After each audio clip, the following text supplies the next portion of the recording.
You're listening to the Cyberwire Network, powered by N2K.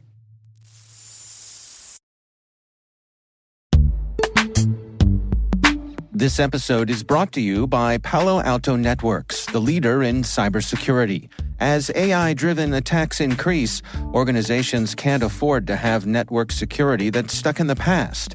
Discover how Palo Alto Networks can help you predict what's coming and proactively secure against it with a zero-trust, AI-powered network security platform built to secure whatever, whenever, wherever.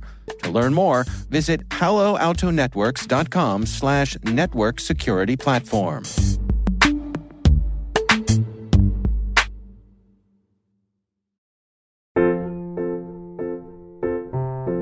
Hello, my name is Anjali Hansen. I'm Senior Privacy Counsel at Noname Security.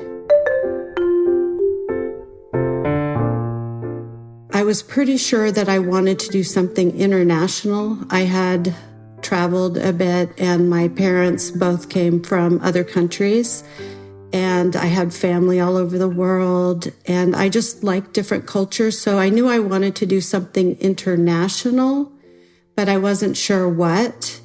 And I think because the expectation was that I do something, at a higher education level, I settled on law fairly early on in my undergraduate career, and I became pretty dedicated to pursuing that path.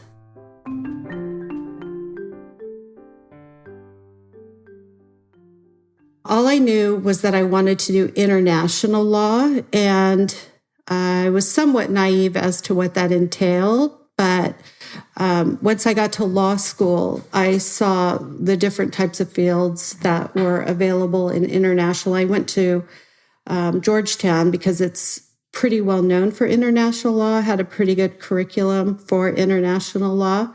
And I took all sorts of different classes. So I started to see that would be a good area where there's, a fair amount of legal work in international trade. So that's where I ended up right out of law school.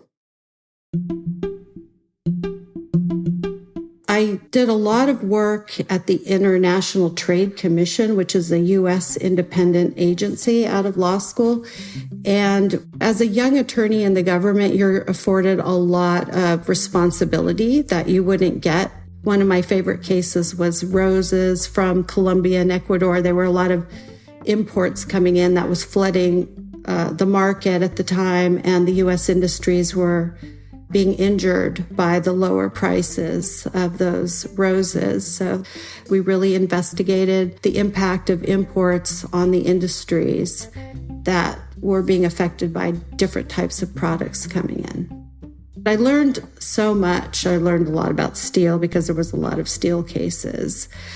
But I went to a different agency, which was the U.S. Trade Representative's Office, which is the arm of the Office of the President that handles trade violations.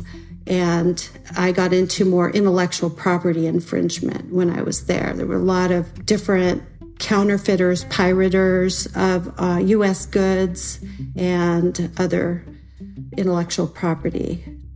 There was more work than could ever be done. We were working long hours there, and then I got to be more involved on the more criminal side of things when I was at USTR with the intellectual property violations. Like one of my most interesting projects while I was there was working with the Recording Industry of America and the Motion Picture Association. There was a lot of pirating occurring internationally, and there was this one big operation occurring in Bulgaria, and we had a delegation go there because we were getting nowhere trying to negotiate with the government.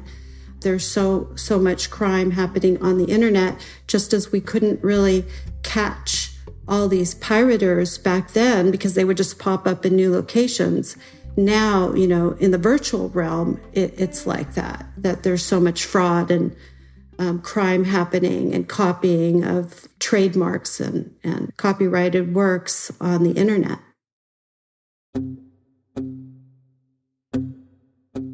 I think my experience working with all the online fraud and abuse really made me just concerned with the fact that it felt like governments couldn't really protect organizations from all the threats that are occurring.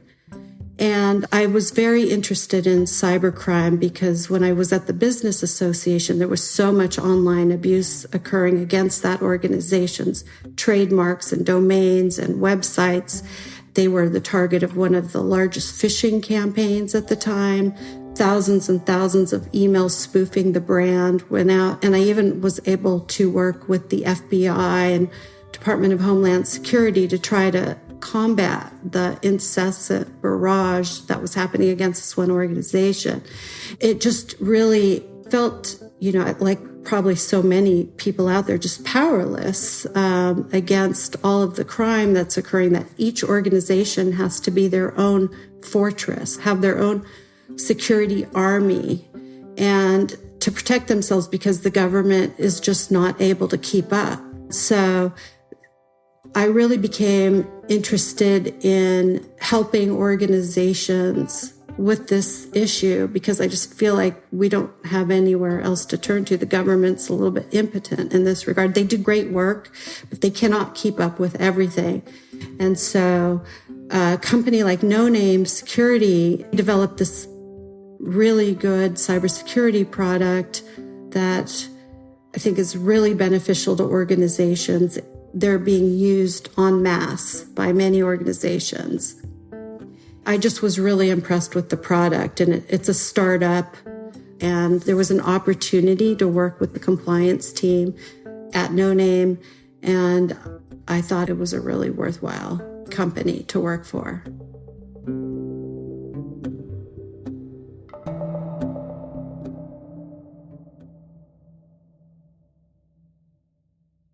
It's very collaborative.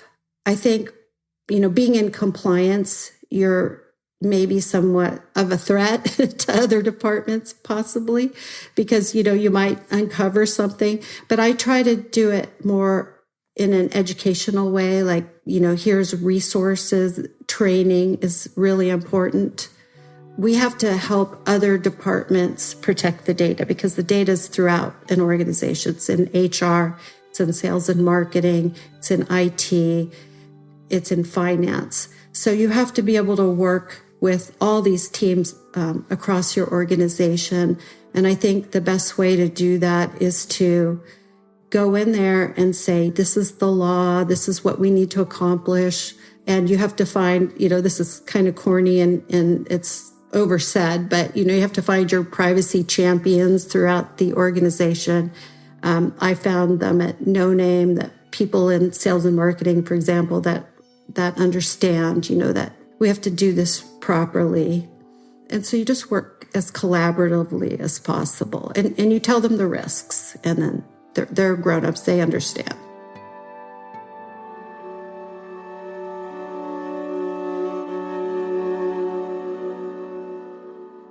I think I'd like to be remembered as somebody who didn't get stuck. I didn't get stuck at one company or in one field. I was able to evolve with the changing times. So I feel like I was able to sort of roll with the times. And, I hope to be looked at as a good lawyer.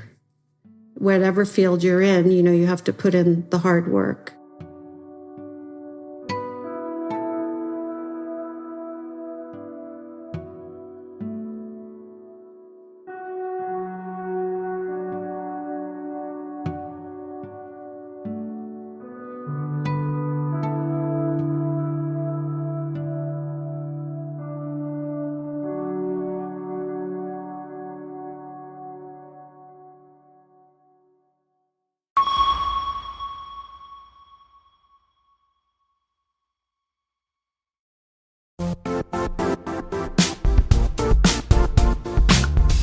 Now, a word from our sponsor, the Johns Hopkins University Information Security Institute, currently seeking qualified applicants for its innovative Master of Science in Security Informatics degree program.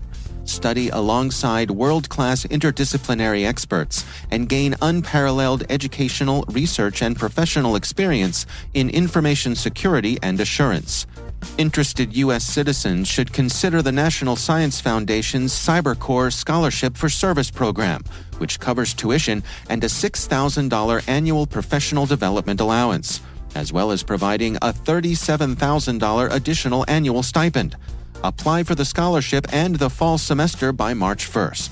Learn more at cs.jhu.edu/MSSI.